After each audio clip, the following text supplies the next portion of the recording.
Hello दोस्तों, इस YouTube channel पर आपका स्वागत है। आरआरबी सीबीटी 2 एग्ज़ाम के लिए फीटर ट्रेड की ये क्लास है। दोस्तों, फीटर ट्रेड में पास होने के लिए हमको बार बार जो है क्वेश्चन प्रैक्टिस करनी पड़ेगी, तभी जा कर के आराम से जो है फीटर एग्ज़ाम को क्वालिफाई किया जाएगा। ठीक है, तो आज की क्लास में हमारा जो टॉपिक है उसका नाम है दोस्तों हीट ट्रीटमेंट, ऊष्मा उपचार। तो ये एक अच्छा टॉपिक है।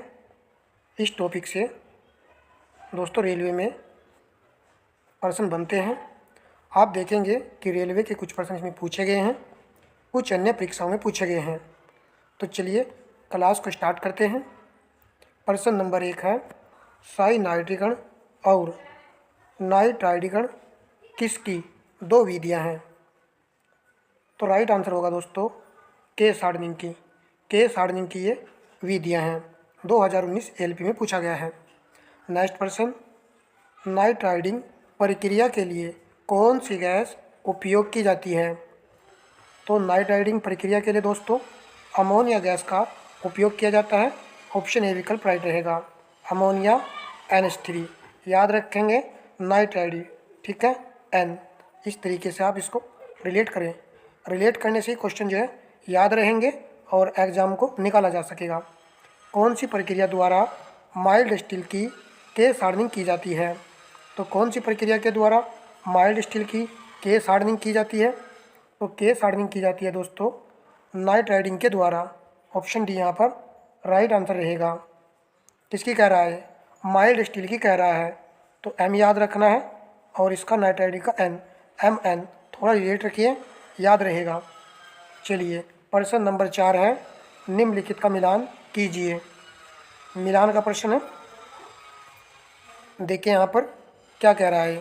बाहरी पार्टों की सरफेस हार्डनिंग के लिए उपयुक्त है। तो बाहरी पार्टों की सरफेस हार्डनिंग की जाती है किस विधि के द्वारा? इन चारों में यहाँ पर नीचे देखिए 4 ऑप्शन दिए गए हैं, इन्हीं में आपको देखना है। तो दोस्तों फ्लेम हार्डनिंग के द्वारा ही बाहरी पार्टों की सरफेस हार्डनिंग की जाती है। तो यहाँ पर 1 का C होगा दोस्तों, और 1 का C ऑप्शन C और D में है। ठीक है, उसके बाद में लो कार्बन स्टील की बाहरी सतह में कार्बन की मात्रा बढ़ाई जाती है। तो बाहरी सतह में कार्बन की मात्रा बढ़ाई जाती है, तो ये बढ़ाई जाती है कार्बोराइजिंग द्वारा। तो यहाँ पर 2 का D आएगा। 2 का D ऑप्शन डी में है। तो इस प्रकार हमारे प्रश्न का राइट आंसर डी होगा। ठीक है, अन्य पार्टों को देखिए। यहाँ पर पार्ट को हार्ड करने के लिए उसे मफल फर्नेस के चैम्बर में रखकर गर्म करके अमोनिया गैस तक तब तक गुजारी जाती है जब तक कि पार्ट का तापमान 150 डिग्री सेल्सियस तक नहीं पहुंच जाता। यहाँ पर देखिए अमोनिया गैस दे दिया गया है, NH3 यहाँ पर दे दिया गया है। तो इसके लिए क्या आता है? नाइट्राइडिंग आएगा। तो यानी कि बी का 3 हो जाएगा। ठीक है, इस प्रक्रिया में डीस्टार्शन नहीं होता है तथा पार्ट पर पपड़ी नहीं बनती है। इस विधि को कहते हैं इंडक्शन हार्डनिंग। तो 4 का ए आएगा। ऑप्शन डी राइट आंसर है। यहाँ पर दोस्तों सभी पॉइंट काफ़ी अच्छे हैं, तो आपको याद रखना है बाहरी पार्टों की सरफेस हार्डनिंग के लिए कौन सी विधि प्रयोग में लाते हैं? Flame hardening. फ्लेम हार्डनिंग को याद कर लीजिए दोस्तों। ठीक है, जब ये रिपीट होंगे तो आसानी से लग जाएगा। 2001 में आया है। नेक्स्ट प्रश्न पर चलते हैं। गैस नाइट्राइडिंग में माइल्ड स्टील पार्ट को 500 डिग्री सेल्सियस तक गर्म करके रिक्त स्थान फिल करना है। गैस को गर्म पार्ट में प्रवाहित किया जाता है। तो नाइट्राइडिंग दे दिया गया है, तो इसके लिए आएगा अमोनिया। ऑप्शन सी यहाँ पर सही आंसर रहेगा, अभी मैंने आपको बताया है।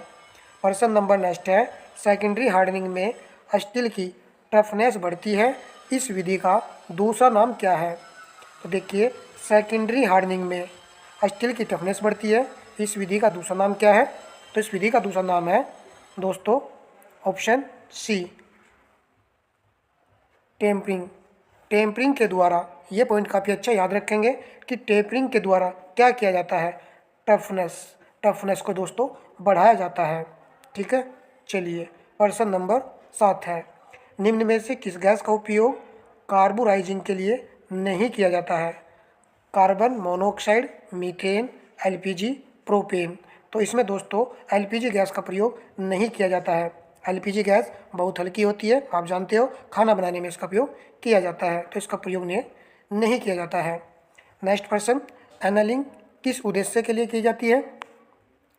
एनलिंग किस उद्देश्य के लिए किया जाता है? कठोरता प्राप्त करने के लिए? बिल्कुल नहीं। दृढ़ता प्राप्त करने के लिए? नहीं। कोमलता प्राप्त करने के लिए? ऑप्शन सी राइट आंसर है। एनलिंग जो हम करते हैं वो दोस्तों कोमलता प्राप्त करने के लिए, नरम बनाने के लिए, धातु को नरम बनाने के लिए इस विधि का प्रयोग किया जाता है। नॉर्मलाइजिंग प्रक्रिया के लिए प्रयुक्त शीतलन माध्यम क्या है? नॉर्मलाइजिंग सामान्यीकरण करने के लिए किसका प्रयोग करते हैं? 4 ऑप्शन को देख लीजिए। तो यहाँ पर दोस्तों वायु का उपयोग किया जाता है। ऑप्शन बी राइट आंसर रहेगा। देखिए पूछे गए प्रश्न है, 2019 में पूछा गया है और ये 2002 में पूछा गया है। वीडियो यदि आपको अच्छी लगेगी तो वीडियो को लाइक शेयर अवश्य कीजिएगा। फीडबैक रहा तो क्लासे जारी रख देंगे। इस्पात की यांत्रिक सामर्थ्य बढ़ाने के लिए कौन सा हीट ट्रीटमेंट दिया जाता है? हीट ट्रीटमेंट दिया जाता है, बताइए। ऊष्मोपचार कौन सा दिया जाता है?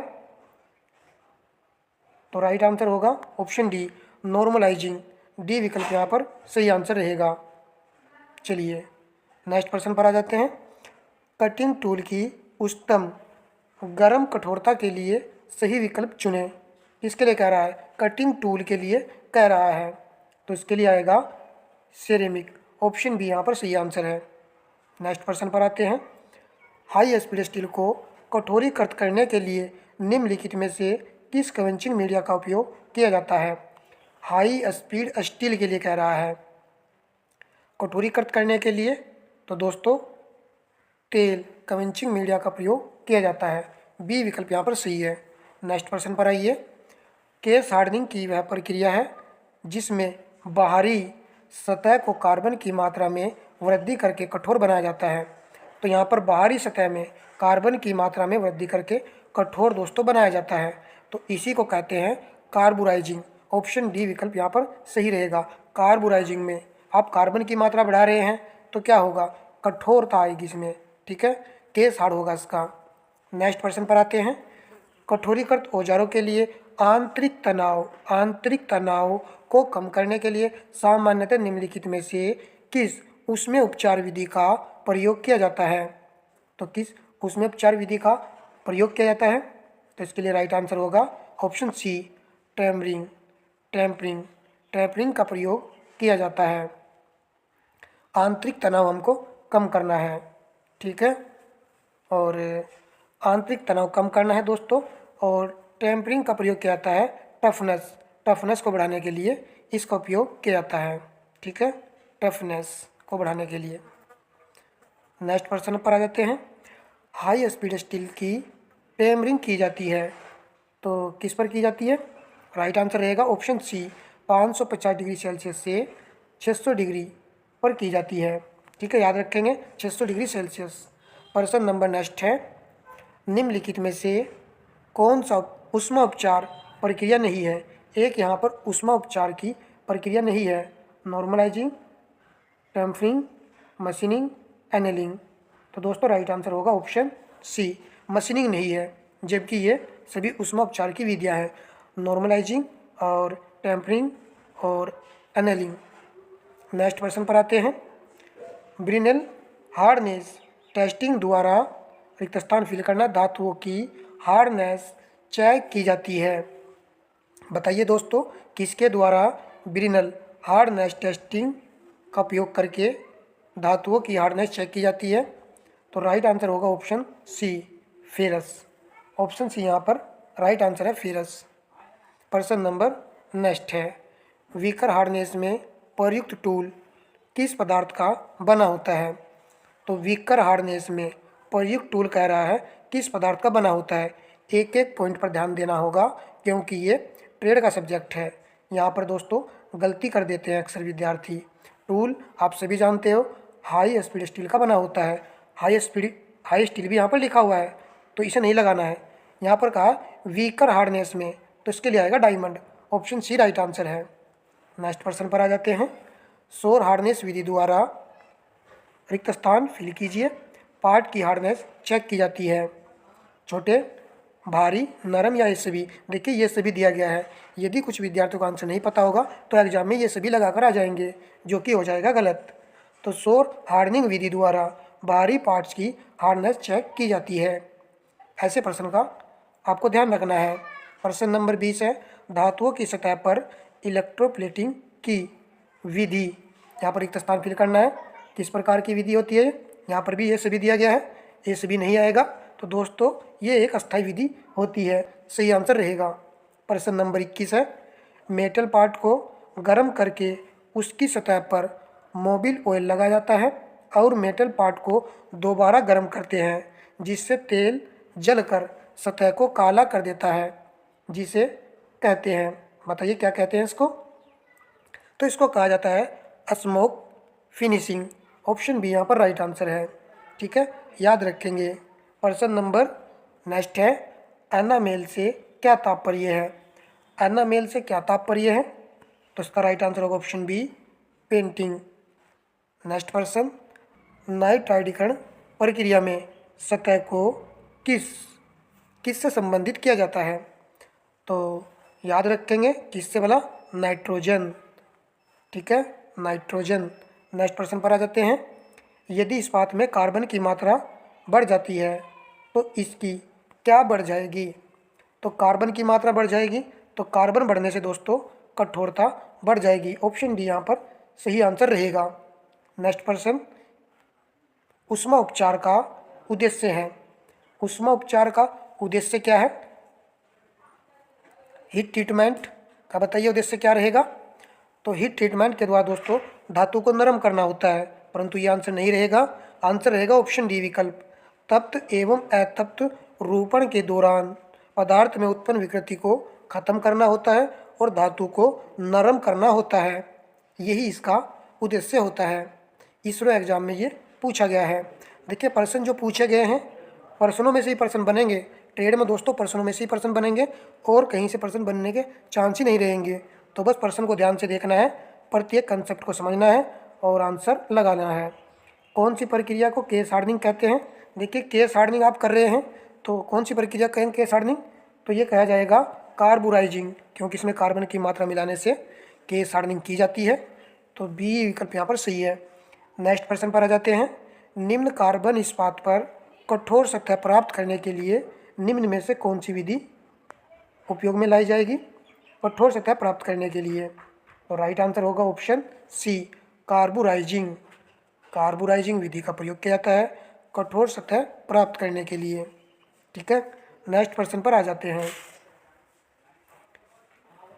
कार्य की वजह से उत्पन्न आंतरिक दोष या तनाव दूर करने की प्रक्रिया को निम्नलिखित में से किस शब्द द्वारा व्यक्त किया जाता है? तो आंतरिक तनाव को दूर करना है आपको, इसके लिए किसका प्रयोग किया जाता है? सामान्यीकरण का। ऑप्शन ए राइट आंसर रहेगा। सामान्यीकरण नॉर्मलाइजिंग का उपयोग किया जाता है। नेक्स्ट प्रश्न, केस हार्डनिंग रिक्त स्थान फिल करना है पर की जाती है। किस पर की जाती है case hardening? High speed steel पर? बिल्कुल नहीं की जाएगी। उच्च कार्बन युक्त इस्पात पर?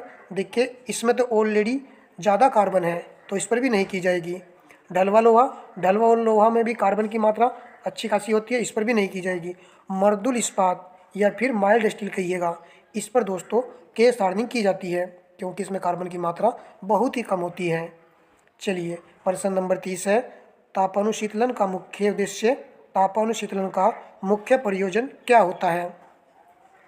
तो इसका मुख्य प्रयोजन होता है मशीनियता में सुधार लाना, यही होता है। चलिए प्रश्न नंबर 31 है, निम्नलिखित में से कौन सी ऊष्मा उपचार प्रक्रिया का प्रयोग इस्पात में आंतरिक तनाव को कम करने के लिए और तन्यता बढ़ाने के लिए किया जाता है? तो राइट आंसर होगा ऑप्शन डी, एनलिंग। एनलिंग का उपयोग किया जाता है। देखिए यहाँ पर यदि तन्यता बढ़ाने की बात नहीं करता तभी आंसर नहीं होता, परंतु तन्यता बढ़ाने की बात की है इसलिए एनलिंग आएगा। ठीक है, तो एनलिंग में क्या होता है, धातु को नरम किया जाता है और तन्यता जो है बढ़ाई जाती है और आंतरिक तनाव को कम किया जाता है। नेक्स्ट प्रश्न पर आते हैं,